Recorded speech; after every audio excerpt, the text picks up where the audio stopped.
nhà lầu một chồng và hai con, mình mà làm giàu thì bạn bè chẳng ai hơn. Sao giờ cô đơn mưa trời nắng lâu. Có cơn mưa nặng hà vội vàng lướt qua, em nhớ anh nhớ rất nhiều từng kỷ niệm đâu của đôi chúng ta.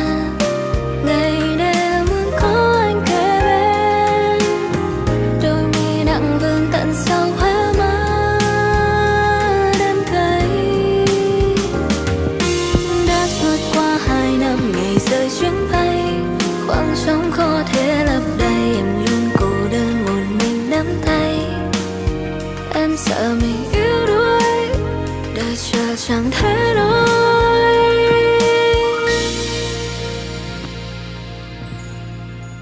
Chiều tàn đường mãi lặng thinh nhớ trong, ngại nhìn chiếc lá mùa thu ghé đông.